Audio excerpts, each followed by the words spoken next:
Hello dear students, कैसे हैं आप सभी लोग। आई होप सो आप सभी लोग बढ़िया होंगे और बहुत अच्छी तरीके से अपनी स्टडी कर रहे होंगे। नीट एग्जाम के लिए जो बच्चे तैयारी कर रहे हैं वो मैं ये समझता हूं कि पूरी शिद्दत के साथ लग चुके होंगे।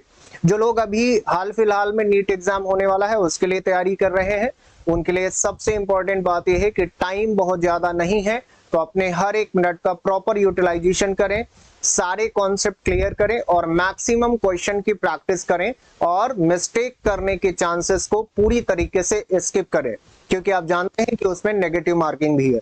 और जो लोग आने वाले कमिंग एग्जामिनेशन यानी नेक्स्ट ईयर के लिए प्रिपेयर कर रहे हैं उनके लिए सबसे इंपॉर्टेंट बात यह है कि आपके पास प्रॉपर टाइम है और उस टाइम में आप अपने पूरे सिलेबस को बहुत अच्छी तरीके से कवर कर सकते हैं। और जिस क्रम में हम लोग आगे भी बढ़ चुके हैं, बायोलॉजी जो कि जीव विज्ञान जिसे आप कहते हैं, जीव विज्ञान या बायोलॉजी नीट एग्जाम में लगभग 50% पोर्शन कवर करता है। और इस तरीके से हम ये कह सकते हैं कि ये सबसे महत्वपूर्ण सेक्शन हो जाता है नीट एग्जाम के लिए। तो हम लोगों ने बायोलॉजी या जीव विज्ञान में बेसिकली एक टॉपिक स्टार्ट किया था जिसमें लगभग 8 लेक्चर्स हो चुके हैं और उस टॉपिक का नाम था sexual reproduction in flowering plants यानी पुष्पीय पादपों में लैंगिक जनन। पिछली क्लास में हम लोगों ने पॉलन ग्रेन्स यानी परागकणों की संरचना के बारे में पढ़ लिया था। पिछली क्लास में हम लोगों ने परागकणों के विकास के बारे में बात किया था। परागकणों का विकास यानी डेवलपमेंट ऑफ पॉलन ग्रेन्स, या फिर आप इसे ये भी कह सकते हैं कि सामान्य तौर पर हम लोग माइक्रोस्पोर के डेवलपमेंट के बारे में पढ़ चुके थे। ठीक है, और काफी चीजें मैंने आपको परागकण यानी पॉलन ग्रेन की संरचना, परागकण की संरचना, उसके कार्य और उसमें किस तरीके की प्रक्रियाएं होंगी, इसका पूरा विकास कैसे होता है, डेवलपमेंट कैसे होता है, इन सारी चीजों के बारे में पिछली क्लास में हम लोगों ने चर्चा कर लिया था। आज की क्लास में कुछ बेसिक पॉइंट्स जो इससे रिलेटेड है वो हम डिस्कस करेंगे और उसके बाद फिर अपनी क्लास में आगे के टॉपिक में मूव कर जाएंगे। तो आइए कुछ जो बेसिक चीजें हैं उसके बारे में भी जान लेते हैं। पिछली क्लास में मैंने आपको परागकण के आवरण के बारे में बताया था और मैंने इसमें आपको ये बताया था कि परागकण की संरचना में जो इसका आवरण है उस आवरण को क्या कहा जाता है, तो उस आवरण को स्पोरोडर्म कहा जाता है। उस आवरण को स्पोरोडर्म कहा जाता है।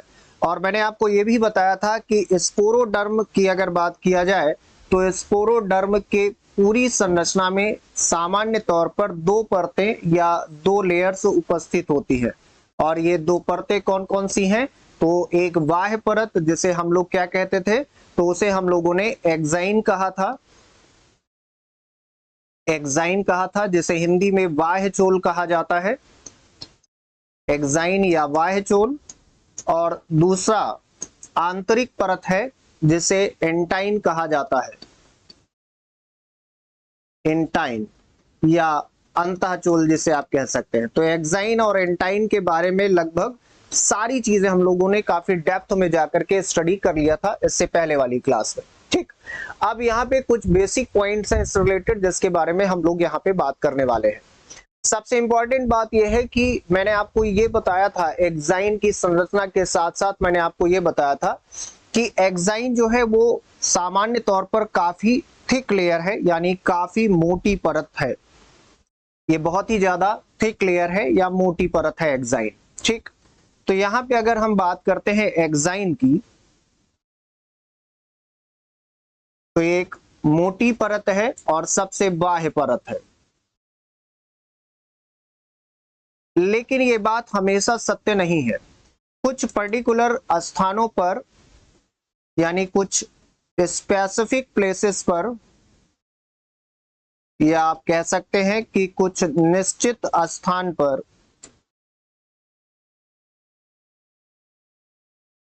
यह एक्साइन की जो परत है ये पतली हो जाती है। तो जहां पर यह परत पतली होगी या जिस पर्टिकुलर लोकेशन पर या प्लेस में यह लेयर पतली होगी उसे अलग नाम दिया गया है। और मैंने आपको यह भी बताया था कि इसी पॉइंट से जहां पे एक्साइन पतला हो जाता है, इसी पॉइंट से किसका विकास होता है? तो इसी पॉइंट से पॉलन ट्यूब का या पराग नलिका का विकास होता है। ठीक है, अब इसका मैंने अभी आपको बताया कि जहां पे ये पतली होगी यहां पे इसका अलग अलग नाम है। ये निर्भर करता है कि जहां पे ये पतला हो गया है, यानी ये एक्साइन की परत जहां पे पतली है, वहां पे जो है सामान्य तौर पर इसके जो नाम है वो निर्भर करते हैं कि इसका आउटलाइन शेप कैसा है। आउटलाइन शेप, आउटलाइन शेप इसका कैसा होगा उस पर निर्भर करता है। ठीक, अब आप देखिए, अगर इसका आउटलाइन शेप जो है, इसका जो आउटलाइन शेप है, ये आउटलाइन शेप अगर सर्कुलर है, सर्कुलर है यानी अगर गोलाकार है, गोलाकार है, तो इसके लिए दूसरा नाम दिया गया है। और इसका आउटलाइन शेप अगर एलोंगेटेड फॉर्म में है, एलोंगेटेड है, एलोंगेटेड का मतलब यह है कि लंबवत आकार में अगर है, गोलाकार ना होकर लंबवत आकार में है, तो उसके लिए अलग नाम दिया गया है। कैसे? देखिए, अगर गोलाकार है, ये आउटलाइन जो है ये अगर गोलाकार होगी तो उसका क्या नाम दिया गया है? तो उसे कहते हैं जर्मपोर या जनन छिद्र कहा गया है। फिर कहेंगे इसे, क्या कहेंगे? Germ pore, germ pore. जर्मपोर को हिंदी में कहते हैं जनन छिद्र, इसे कहेंगे जनन छिद्र। ठीक, और अगर ये इलोंगेटेड है, लंबवत है, इसका आउटलाइन अगर लंबवत है, इलोंगेटेड फॉर्म में है, तो फिर इसे क्या कहेंगे? तो ऐसी स्थिति में इसे क्या कहा जाएगा? तो ऐसी स्थिति में इसे कहेंगे जर्म फरो।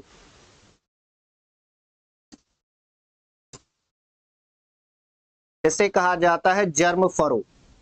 ये नाम जरूर याद रखिएगा, क्योंकि आउटलाइन स्ट्रक्चर के अकॉर्डिंग, यानी वाह जो इसका शेप है उसके आधार पर इसका नाम भी बदल जाता है। मैंने अभी आपको बताया कि अगर सर्कुलर है यानी गोलाकार है तो उसे कहेंगे जर्मपोर कहा जाएगा, और अगर एलोंगेटेड यानी लंबवत अवस्था में उसकी वाह संरचना दिखाई पड़ रही है, वाह आकृति, तो उसे जर्म फरो कहते हैं।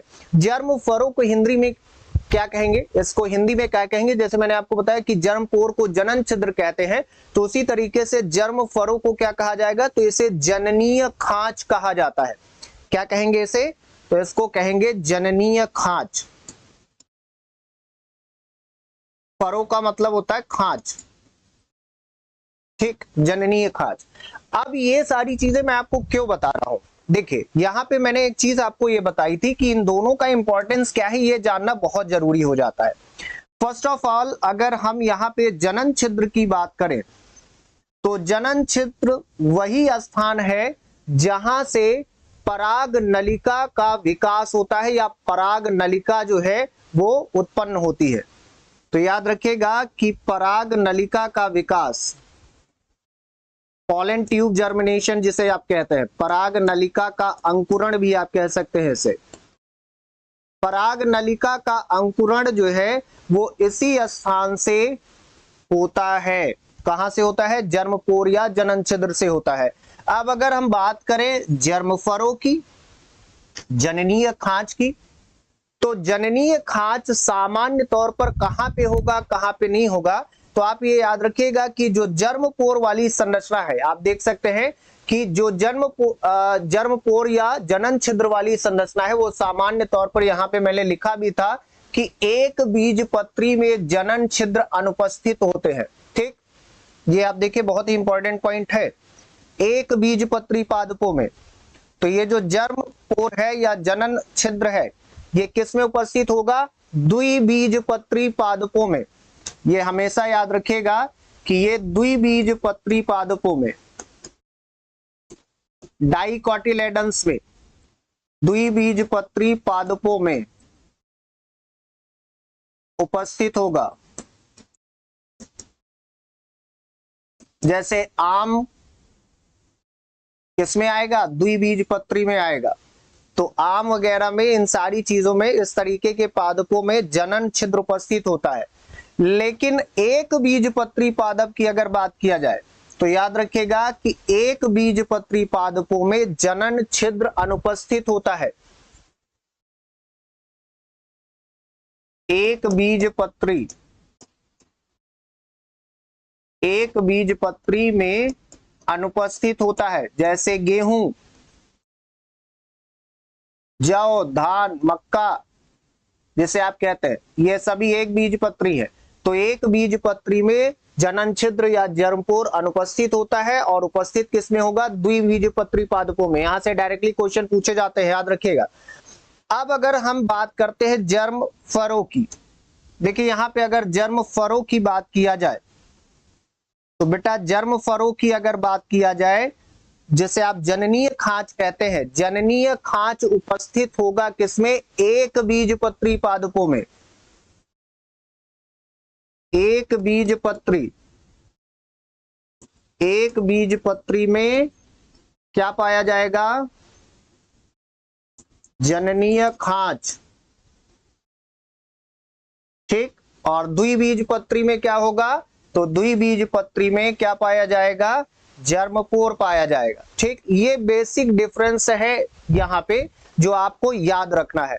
और एक इंपॉर्टेंट बात यहाँ पे मैं आपको बताना चाहूंगा कि सामान्य तौर पर, जैसे कि मैंने आपको बताया था कि पराग कण या पॉलन ग्रेन्स में जो एक्सिन का आवरण होता है, एक्सिन जो कि बाह्य चोल है, जो एक्सिन का आवरण है, ये बना होता है स्पोरोपोलिन, जो बहुत ही अधिक प्रतिरोधी होता है, एक अत्यधिक या उच्च प्रतिरोधी बहुलक कार्बनिक पदार्थ होता है, जिसके कारण किसी भी तरीके की प्रतिकूल वातावरणीय परिस्थितियों का इस पर कोई प्रभाव नहीं पड़ता। यानी अत्यधिक ताप, अत्यधिक आर्द्रता, इन सारी चीजों का इस पर कोई प्रभाव नहीं पड़ता। और इसी कारण से हम पॉलन ग्रेन्स को या पराग कणों को एक लंबी अवधि तक फॉसिल्स की तरह या जीवाश्म की तरह संरक्षित करके रख सकते हैं। तो यहाँ पे मैंने आपको यह भी बताया था कि इन पॉलन ग्रेन्स का या पराग कणों का जो संरक्षण है या संग्रह है, इन पराग कणों का संग्रह कहां पे किया जाता है? तो मैंने आपको बताया था कि इनका जो स्टोरेज है, स्टोरेज या संग्रह, पराग कणों का संग्रह जो है ये कहां पे किया जाता है? तो ये जिस तरीके से ब्लड बैंक होते हैं, सीड बैंक होते हैं, उसी तरीके से पॉलन बैंक भी होते हैं। तो इसका स्टोरेज पॉलन बैंक में किया जाता है। पॉलन बैंक्स, इन पॉलन बैंक्स, पराग बैंक, पॉलन बैंक में इसका स्टोरेज किया जाता है। किसका? पराग कणों का, ठीक है। रीजन क्या है वो आप समझ चुके हैं, मैं आपको पढ़ा भी चुका हूं पिछली क्लास में भी और अभी भी मैंने आपको बताया, ठीक है।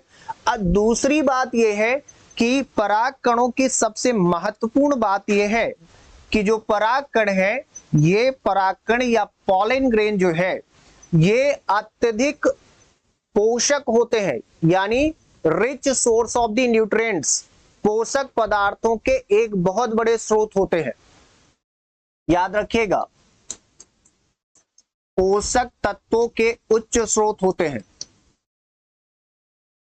और पोषक तत्वों के उच्च स्रोत होने के कारण इन पराग कणों का या पॉलन ग्रेन्स का प्रयोग जो है पॉलन टैबलेट्स के रूप में किया जाता है, जो कि सप्लीमेंट्री टैबलेट के रूप में यूज करते हैं। सामान्य तौर पर आप देखेंगे कि मेडिकल स्टोर में या मार्केट में एक विटामिन या सप्लीमेंट्री कैप्सूल या टैबलेट के रूप में बहुत सारी चीजें अवेलेबल है, और उनमें से ज्यादातर पॉलन कैप्सूल या पॉलन टैबलेट्स के फॉर्म में होती हैं। तो यही कारण है कि इसका प्रयोग किस रूप में किया जाता है? मेडिकल फील्ड में भी इसका यूज है। किस रूप में? तो पॉलन टैबलेट्स के रूप में, पॉलन टैबलेट्स, पॉलन टैबलेट्स के रूप में इसका प्रयोग किया जाता है। किसका? पराग कणों का। पराग कणों का प्रयोग पॉलन टैबलेट्स के उत्पादन में या निर्माण में, मेडिकल फील्ड में या चिकित्सीय क्षेत्र में भी प्रयोग में लाया जाता है। दूसरी बात यह है कि सारे के सारे पराग कण हेल्दी होते हैं? क्या इसका कोई साइड इफेक्ट नहीं है? तो ऐसा बिल्कुल नहीं है, परागकणों का साइड इफेक्ट भी है। ज्यादातर कुछ पादप ऐसे भी हैं जिनके परागकण बेसिकली हवा के माध्यम से या वायु के माध्यम से हमारे श्वसन प्रक्रिया के द्वारा या सांस लेने की प्रक्रिया के द्वारा हमारे शरीर के अंदर रेस्पिरेटरी सिस्टम यानी श्वसन तंत्र में प्रवेश कर जाते हैं और विभिन्न प्रकार के संक्रमण को पैदा करने का कार्य करते हैं, यानी डिफरेंट टाइप की एलर्जीज को क्रिएट करने का या प्रोड्यूस करने का कार्य करते हैं ये पॉलन ग्रेन्स। अब इन पॉलन ग्रेन्स के कारण जो संक्रमण उत्पन्न हो सकता है, यहां पे अब मैं अगर बात करूं संक्रमण की, तो यहां पे आप ये समझिए कि यहां पे जो संक्रमण उत्पन्न हो सकता है या इन्फेक्शन भी क्रिएट करते हैं। और ये इन्फेक्शन किस तरीके का हो सकता है? तो कई प्रकार का, जैसे अस्थमा हो गया, ब्रोंकाइटिस हो गया। अस्थमा या ब्रोंकाइटिस जैसे श्वसन संबंधी विकार को भी उत्पन्न करने का काम परागकण कर सकते हैं। ठीक है, तो यहाँ पे संक्रमण में जैसे अस्थमा,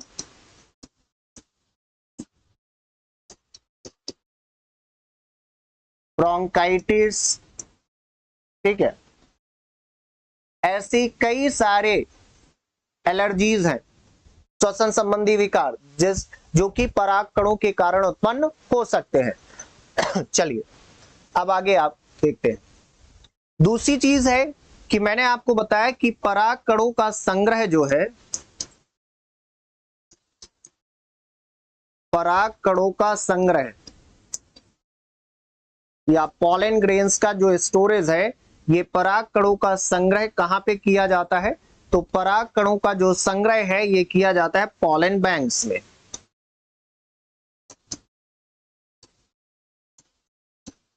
पॉलन बैंक्स में इसका संग्रह किया जाता है। ठीक, दूसरी इंपॉर्टेंट चीज ये है कि क्या इसके लिए कोई एक पर्टिकुलर टेम्परेचर, कोई एक पर्टिकुलर एनवायरनमेंट या वातावरणीय दशा महत्वपूर्ण है? तो हाँ, बिल्कुल। परागकणों को स्टोर करने के लिए, यानी पॉलन ग्रेन्स को स्टोर करने के लिए या परागकणों का संग्रह करने के लिए एक निश्चित तापमान का होना जरूरी है। इसके अलावा इसे संग्रहित करने के लिए एक प्रकार के रासायनिक माध्यम का भी प्रयोग किया जाता है। अब ये जानना जरूरी है कि वो रासायनिक माध्यम कौन सा है जिसमें ज्यादातर पॉलन ग्रेन्स को काफी ज्यादा मात्रा में जो है एक लंबे समय के लिए स्टोर किया जाता है। तो याद रखिएगा कि पॉलन ग्रेन को जो है स्टोर करते हैं लिक्विड नाइट्रोजन में। इसका जो संग्रह है या स्टोरेज, इसका संग्रह या स्टोरेज ये किया जाता है लिक्विड नाइट्रोजन में, द्रवित नाइट्रोजन में।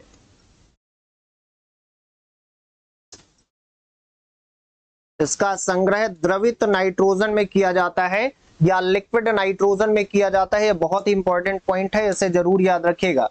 लिक्विड नाइट्रोजन में इसका स्टोरेज किया जाता है। Now what's about to the temperature?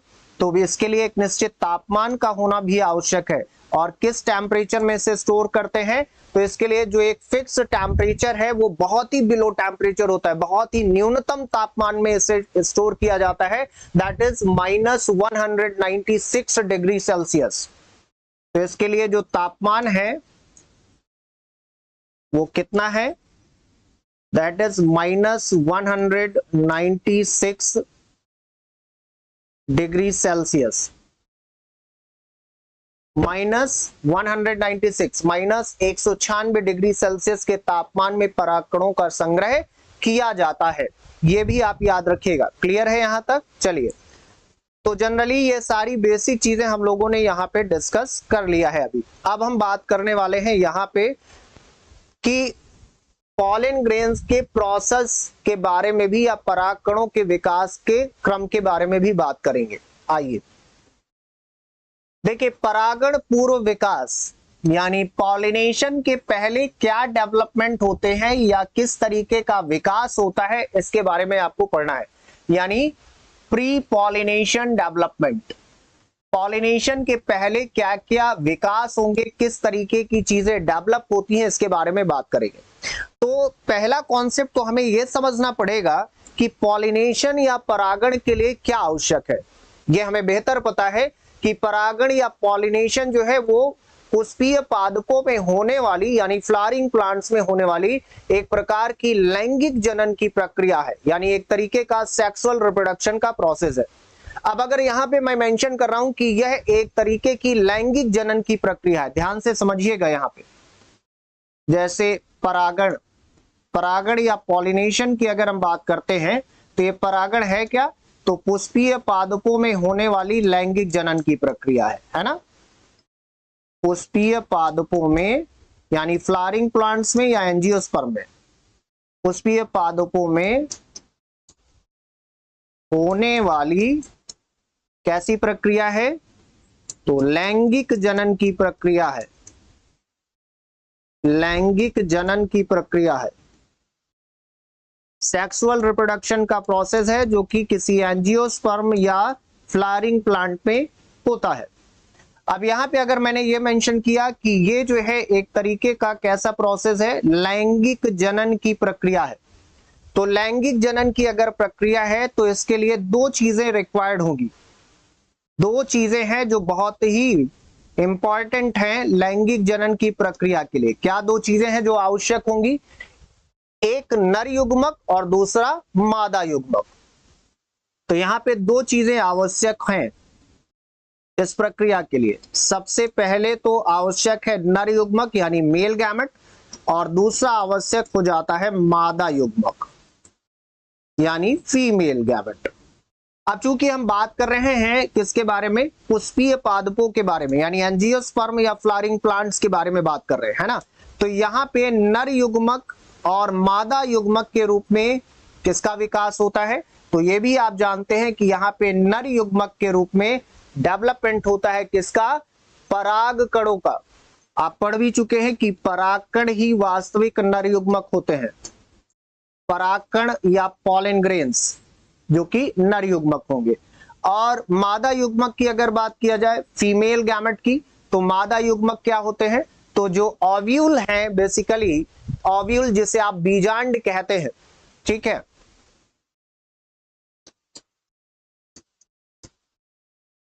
या एग भी इसे कहते हैं या अंडज कहते हैं, ये सामान्य तौर पर क्या है, मादा युग्मक होते हैं। ठीक, इन दोनों चीजों की आवश्यकता होगी। तो परागण से पूर्व विकास यानी प्री पॉलिनेशन डेवलपमेंट का मतलब यह है कि पॉलिनेशन होने के पहले किन किन चीजों का विकास होगा। तो पॉलिनेशन होने से पहले सबसे पहले तो परागकण का विकास होगा और फिर बीजांड का विकास होगा, और जब यही दोनों युग्मक आपस में संलयित होंगे तो निषेचन की प्रक्रिया होगी, फर्टिलाइजेशन का प्रोसेस होगा, है ना, तभी तो परागण संपूर्ण होगा। एग्जैक्टली। चलिए, तो यहां पे इन दो चीजों का विकास होगा परागण से पहले, एक तो परागकण का और दूसरा बीजांड का सामान्य तौर पर। तो यहां पे हमें यह समझ में आ रहा है कि यहां पे पढ़ना क्या है, यहां पे हमें वास्तव में पढ़ना है पराग कणों का विकास। क्या पढ़ना है, पराग कणों के विकास की प्रक्रिया को यहां पे हमें पढ़ना है। चलिए, तो बात करते हैं पराग कणों के विकास की। पराग कणों का विकास, जिसके बारे में काफी चीजें अभी इसके पहले वाली क्लास में मैंने आपको पढ़ाया है, यानी डेवलपमेंट ऑफ पॉलन ग्रेन्स।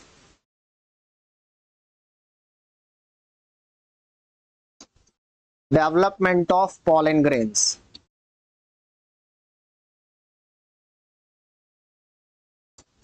या पराग कणों का विकास, ये है जो आपको इस टॉपिक में वास्तव में पढ़ना है।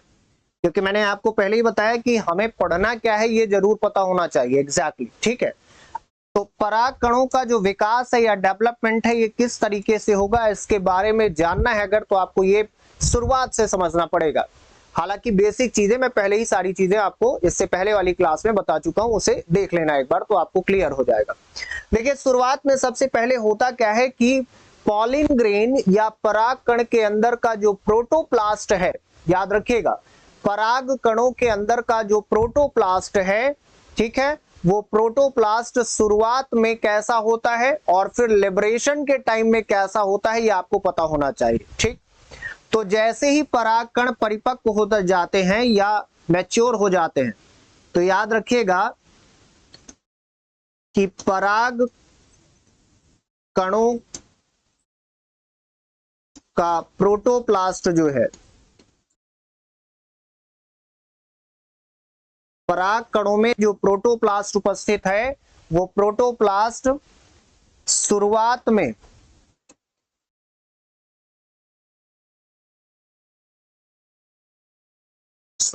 में यानी प्रारंभ में, जिसे आप कहते हैं प्रारंभ में परागकणों का जो प्रोटोप्लास्ट है, ये प्रोटोप्लास्ट क्या होता है, यूनिन्यूक्लिएटेड होता है। यूनिन्यूक्लिएटेड का मतलब अब क्या है, ये समझना जरूरी है।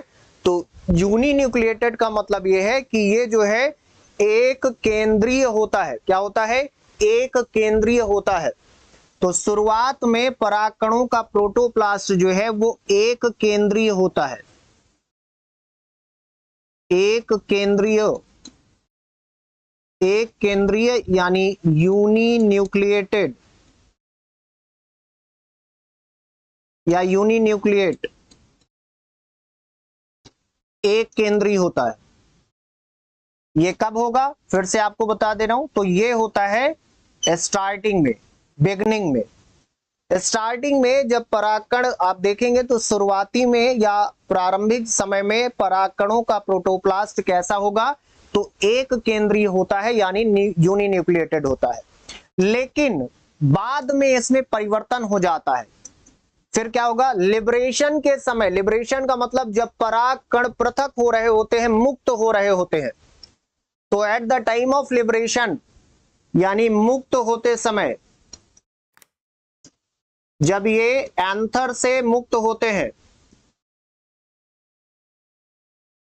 परागकोश से मुक्त होते हैं, तो मुक्त होते समय या लिबरेशन के टाइम पे या मुक्त होते समय इनमें परिवर्तन हो जाता है।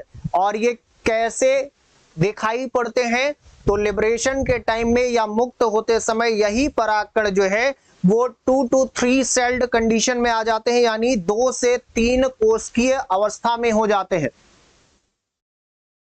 2 से 3 कोशिकीय अवस्था, 3 कोशिकीय अवस्था में। तो यहां पे ये कैसे हो जाएंगे, 2 से 3 कोशिकीय अवस्था में हो जाते हैं। कब हो जाते हैं, तो मुक्त होते समय या लिबरेशन के टाइम पे। ये बेसिक परिवर्तन है, आप चाहे यहां से भी देख सकते हैं। अब जब 2 से 3 कोशिकीय अवस्था का कॉन्सेप्ट बनता है, यानी 2 to 3 सेल्ड स्टेज आती है at the time of liberation, तो लिबरेशन के टाइम में जब यही pollen grains 2 to 3 sailed condition या स्टेज में आते हैं, यानी 2 से 3 कोश की अवस्था में आ जाते हैं, तो अब वहां पे क्या होगा, तो यहां पे होगा कैसे कि स्टार्टिंग में या शुरुआत में पॉलन ग्रेन या पराग कणों के केंद्रक में वृद्धि होती है, यानी केंद्रक के आकार में वृद्धि होती है। साइज ऑफ न्यूक्लियस जो है वो इंक्रीज करता है स्टार्टिंग में। कितना क्लियर है, चलिए इसके आगे देखते हैं। यहां मैंने आपको बताया कि स्टार्टिंग में क्या होगा कि पराग कण जो है, पराग कणों में क्या होगा, तो पराग कणों के केंद्रक के आकार में वृद्धि होती है। पराग कणों के केंद्रक के आकार में वृद्धि होगी। पराग कणों के केंद्रक के आकार में वृद्धि होगी, यानी पॉलन ग्रेन्स के न्यूक्लियस का साइज इंक्रीज कर जाएगा। केंद्रक के आकार में वृद्धि, साइज इंक्रीज कर जाएगा।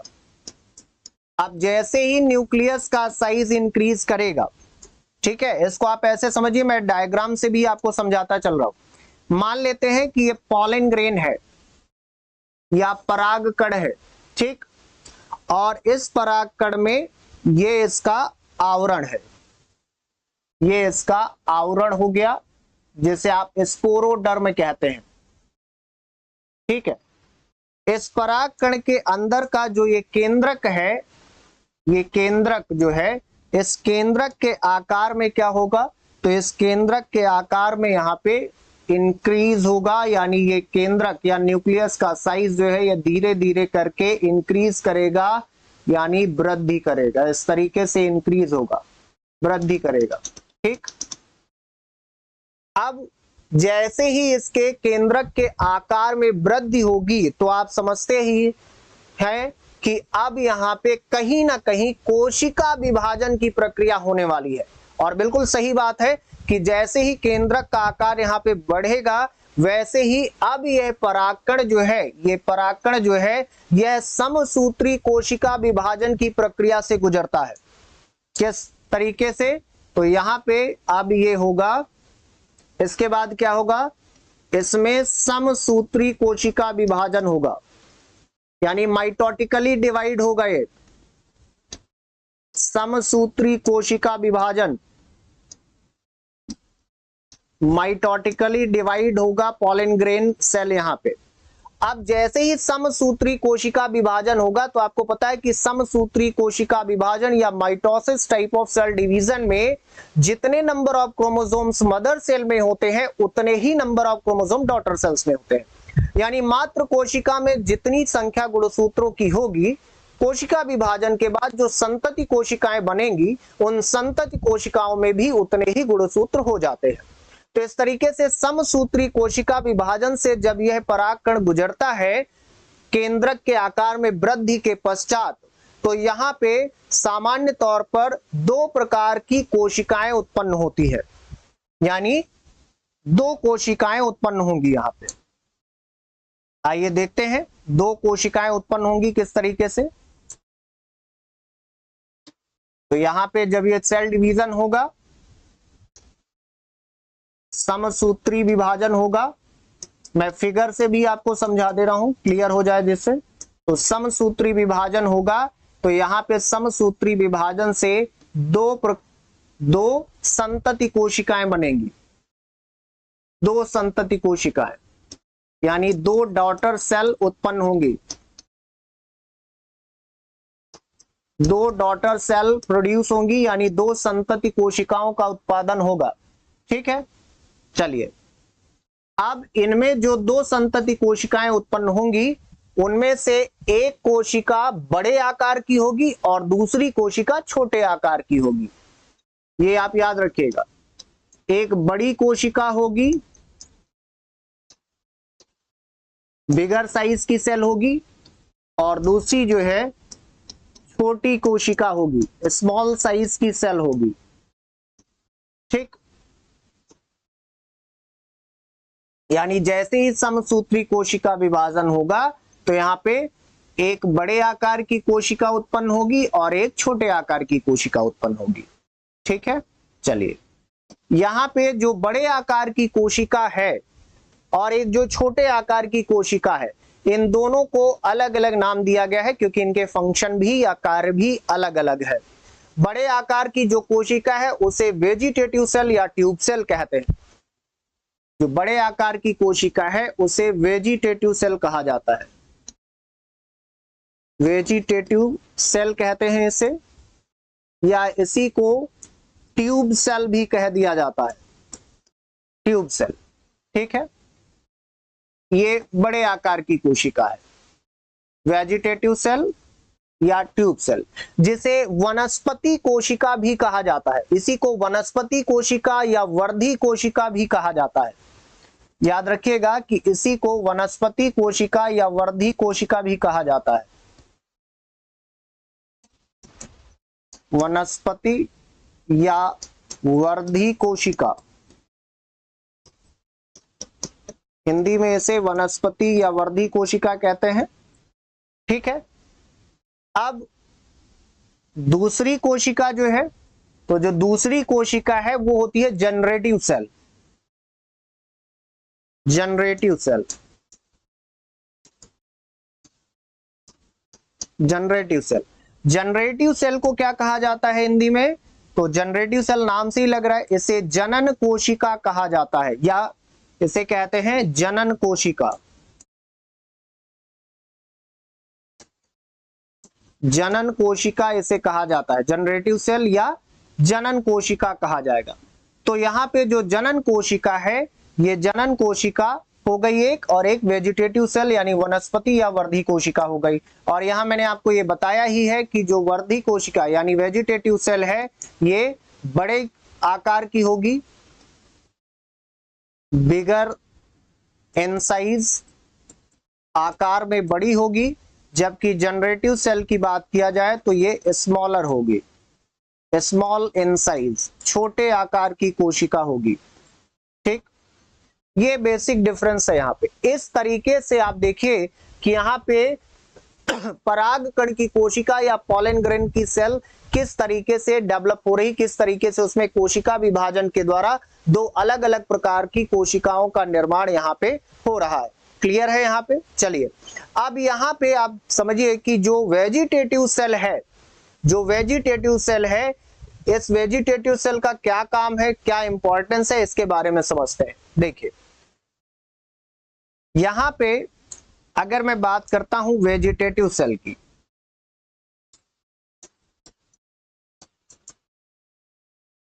वेजिटेटिव सेल की अगर बात किया जाए, जिसे आप वनस्पति कोशिका भी कहते हैं, वेजिटेटिव सेल या जिसे आप क्या कहेंगे, वनस्पति कोशिका कहेंगे। वेजिटेटिव सेल की खास बात यह है कि इस कोशिका में अत्यधिक मात्रा में खाद्य संग्रह होता है, यहां पे फूड रिजर्व होता है, खाद्य संग्रह का कार्य करती है यह कोशिका। अबेंडेंट फूड रिजर्व, अत्यधिक खाद्य संग्रह का कार्य करती है यह वर्धी कोशिका या वनस्पति कोशिका जो है, वेजिटेटिव सेल जिसे आप कह रहे हैं। क्लियर? ये इसका पहला फंक्शन हो गया। दूसरा इंपॉर्टेंस क्या है? तो सेकंड इंपॉर्टेंस इसके बारे में यह है कि इस कोशिका की संरचना की अगर बात किया जाए तो इस कोशिका की संरचना में एक बड़े आकार का, बेसिकली एक बड़े अनियमित आकार का केंद्रक उपस्थित होता है।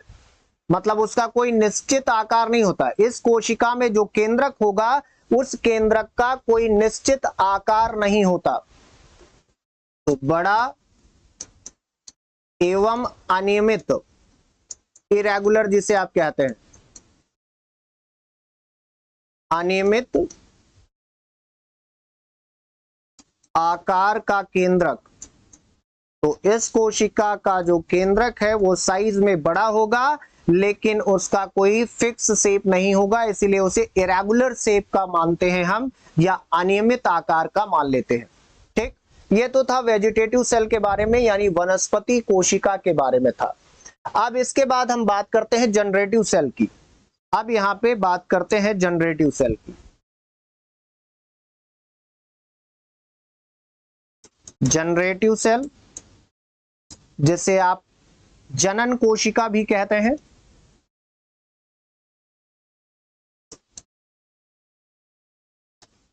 जनन कोशिका भी इसी को कहा जाता है। ठीक है, जनरेटिव सेल की बात करते हैं जो कि सेकंड टाइप ऑफ सेल है।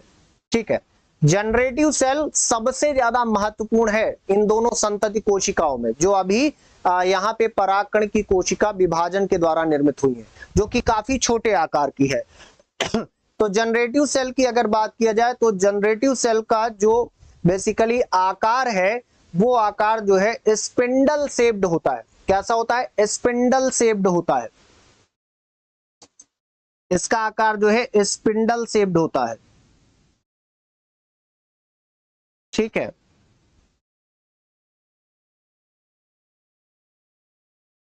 Spindle shaped. स्पिंडल शेप्ड का मतलब ऐसे मान लीजिए, जैसे जो लोग जिम जाते हैं उन्हें पता होगा कि जो आप इस तरीके से एक वेट होता है जैसे कैरी करके आप, जैसे डंबल कहते हैं, लगभग वैसा आप मान लीजिए। तो स्पिंडल शेप्ड होगा इसका आकार। ठीक है, डमरू जैसा आकार मान सकते हैं। स्पिंडल शेप्ड होगा जनरेटिव सेल या जनन कोशिका का आकार। अब इसके एक खास बात और है, इसके अलावा एक खास बात और क्या है? तो दूसरी खास बात यह है इस कोशिका की कि इसमें जो साइटोप्लाज्म या जो कोशिका द्रव्य उपस्थित होता है वह कोशिका द्रव्य काफी सघन होता है, डेंस साइटोप्लाज्म उपस्थित होता है इसमें। सघन कोशिका द्रव्य,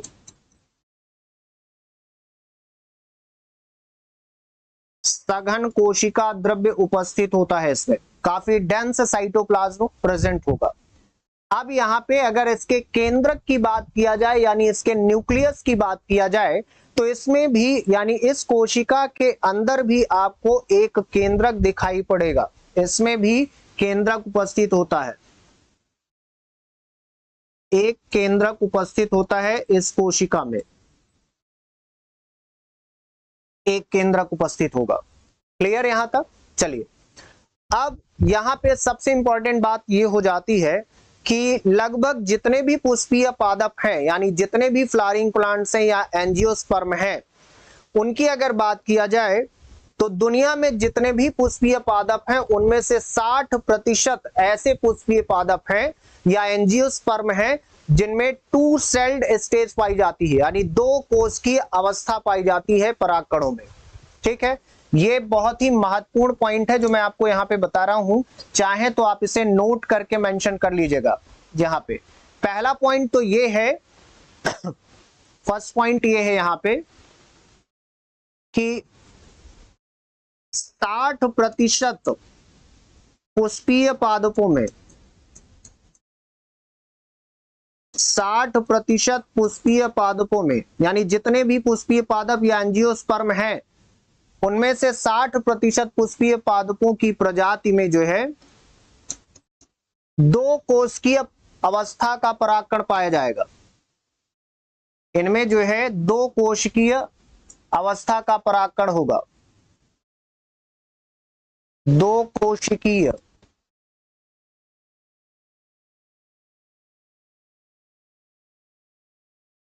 परागकण, 2 सेल्ड स्टेज का पॉलन ग्रेन उपस्थित होगा। जैसे मैंने पहले आपको शुरुआत में बताया था कि 2 से 3 कोश की अवस्था हो सकती है। अब यहाँ पे जो बचे हुए पुष्पीय पादप हैं यानी लगभग 40% जो है शेष पुष्पीय पादपों की अगर बात किया जाए तो शेष पुष्पीय पादपों में जो इसके अलावा बचे हुए रिमेनिंग जो स्पीसीज हैं एंजियोस्पर्म की या फ्लावरिंग प्लांट्स की, तो शेष पुष्पीय पादपों की अगर बात किया जाए तो उनमें जो है ये जो जनरेटिव सेल है, ये जो जनरेटिव सेल है, यह जनरेटिव सेल जो है विभाजित हो जाती है फिर से। ठीक है, यह जनरेटिव सेल फिर से विभाजित हो जाती है और समसूत्री विभाजन के द्वारा विभाजित होती है और विभाजित होकर के कौन सी स्थिति बनाएगी, तो विभाजित होकर के 2 नर युग्मकों को उत्पन्न करती है और इस प्रकार से 3 कोश की अवस्था बन जाती है। तो शेष पुष्पीय पादपों में ये जो जनरेटिव सेल है, ये जनरेटिव सेल विभाजित होगी और विभाजन के बाद जो है क्या होगा कि 2 नर युग्मक का निर्माण होगा और इस प्रकार से 3 कोशिकीय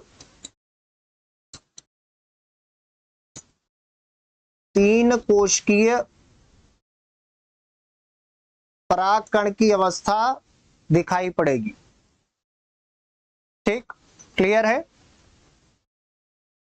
चलिए तो ये याद रखिएगा, ये 3 कोशिकीय परागकण की जो अवस्था है 3 सेल्ड स्टेज जो है ये कैसे होगी, तो ये 3 सेल्ड स्टेज कब होगी, जब यह जनन कोशिका जो है, ये जनन कोशिका जो है यह समसूत्री विभाजन करेगी, समसूत्री विभाजन कर लेती है और इस समसूत्री विभाजन की प्रक्रिया द्वारा जो है 2 नर युग्मकों का विकास हो जाता है। समसूत्री विभाजन करेगी और उसी समसूत्री विभाजन के द्वारा 2 नर युग्मक यानी 2 मेल गैमेट प्रोड्यूस होंगे, 2 नर युग्मकों का विकास या 2 मेल गैमेट डेवलप हो जाएंगे या प्रोड्यूस हो जाएंगे। ठीक है, और ये सारी चीजें किसमें होंगी, तो ये सारी की सारी चीजें होंगी 3 सेल्ड स्टेज में, शेष जो पुष्पीय पादप हैं उनमें। क्लियर है? तो इस तरीके से हमने यहाँ पे ये पूरा कॉन्सेप्ट समझा कि किस तरीके से यहाँ पे पूरे के पूरे परागकण का विकास होता है। ठीक है, तो अब एक बार हम लोग जो पीपीटी पे मैंने यानी स्लाइड में जो कंटेंट डाले हैं उससे अब इसको कंपेयर कर लेते हैं। कंपेयर का मतलब अब हम रिवीजन कर लेंगे। यहाँ पे पूरा कॉन्सेप्ट हमने समझा, अब उसको हम पूरी तरीके से अपने कॉन्सेप्ट को रिवाइज कर लेते हैं। तो आइए एक बार रिवाइज कर लेते हैं। देखिए, ये है परागण पूर्व विकास, प्री पॉलिनेशन डेवलपमेंट, जिसके बारे में हम पढ़ रहे थे। मैंने आपको पहले ही बताया था कि इसमें पढ़ना क्या है, तो आप लोग समझ चुके थे कॉन्सेप्ट से कि इसमें हमें बेसिकली पराग कणों के विकास के बारे में स्टडी करना। देखिए यहाँ पे कह रहा है कि माइक्रोस्पोर्स को आंशिक रूप से विकसित नर गैमेटोफाइट के रूप में परिभाषित कर सकते हैं। देखिए माइक्रोस्पोर किसे कहते हैं, तो मैंने अभी आप शुरुआत में पहले की क्लास में भी बताया था कि लघु बीजाणु, लघु बीजाणु जिसे आप हिंदी में कहते हैं उसी को इंग्लिश में माइक्रोस्पोर कहा जाता है। और बेटा पराग कणों को ही लघु बीजाणु कहा जाता है, पॉलन ग्रेन को ही माइक्रोस्पोर भी कहा जाता है। तो यहाँ पे ये कह रहा है कि जो पराग कण यानी जो माइक्रोस्पोर है या लघु बीजाणु हैं, उन्हें जो है हम क्या कह सकते हैं कि वो आंशिक रूप से विकसित नर गैमेटोफाइट है, यानी वो पूरी तरीके से विकसित नहीं हुए हैं। और इसीलिए हम उन्हें कह सकते हैं कि जो माइक्रोस्पोर या लघु बीजाणु हैं ये पार्शियली डेवलप्ड क्या है, तो पार्शियली डेवलप्ड नर गैमेटोफाइट है। नर गैमेटोफाइट को भी मैंने आपको बताया था कि इसे हिंदी में नर युग्मकोद्भिद कहा जाता है, नर युग्मकोद्भिद कहा जाता है। ठीक, चलिए फिर माइक्रोस्पोर माइटोटिक विभाजन द्वारा एक छोटी जनरेटिव कोशिका जो स्पोर भित्ति के समीप पाई जाती है तथा एक बड़ी कायिक कोशिका का निर्माण करते हैं। वही कॉन्सेप्ट है जो अभी मैंने आपको बताया था कि जो पराग कण है, चूंकि अभी मैंने आपको बताया कि माइक्रोस्पोर ही क्या है, पराग कण है, तो जो पराग कण है ये पराग कण कौन सा विभाजन करते हैं, तो ये पराग कण माइटोटिक डिवीजन का मतलब क्या है, समसूत्री विभाजन, जो अभी आपने पढ़ा था। ये आप देख भी सकते हैं, आपने यही पढ़ा है ना, ये आप देखिए कि समसूत्री विभाजन, ये देखिए पराग कण समसूत्री कोशिका विभाजन कर रहा था। ठीक है, तो यहाँ पे वही लिखा है कि ये पराग कण जो है समसूत्री कोशिका विभाजन द्वारा दो संतत कोशिकाओं को उत्पन्न करते हैं, एक छोटे आकार की और एक बड़े आकार की। छोटे आकार की कोशिका जो है उसे जनरेटिव कोशिका कहते हैं, ठीक है, और जो एक बड़े आकार की है उसे क्या कहते हैं, तो उसे क्या कहते हैं, कायिक कोशिका या वर्धी कोशिका यानी ट्यूब सेल या वेजिटेटिव सेल कहा जाता है। और यही कॉन्सेप्ट आपने आगे पढ़ा था।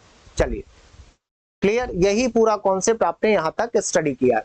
फिर कह रहा है कि जनरेटिव कोशिका के चारों ओर एक कैलोज लेयर का जमाव हो जाता है। देखिए ये जो जनरेटिव कोशिका है जिसे आप जनन कोशिका कहते हैं, इस जनन कोशिका या जनरेटिव कोशिका के चारों तरफ एक तरीके की परत जमा हो जाती है जिसे कैलोज लेयर कहा जाता है। क्या कहते हैं, कैलोज लेयर कहा जाता है। ये कॉन्सेप्ट समझ लीजिएगा। फिर कह रहा है कि जनरेटिव कोशिका माइक्रोस्पोर की भित्ति से दूर होने से कोशिका द्रव्य में मुक्त हो जाती है।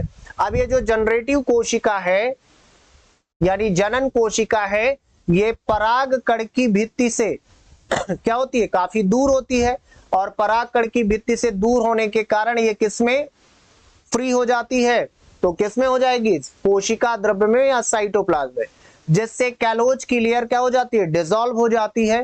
तो ये जो कैलोज लेयर है ये क्या हो जाएगी, डिसॉल्व हो जाएगी, और पराग कण इस द्विकोशिकीय अवस्था पर एंथर से बिखर जाते हैं। तो ये पॉइंट आप देखिए, यहाँ पे द्विकोशिकीय अवस्था की बात कर रहा है, यानी टू सेल्ड स्टेज की बात कर रहा है, टू सेल्ड स्टेज जो अभी मैंने आपको बताया था।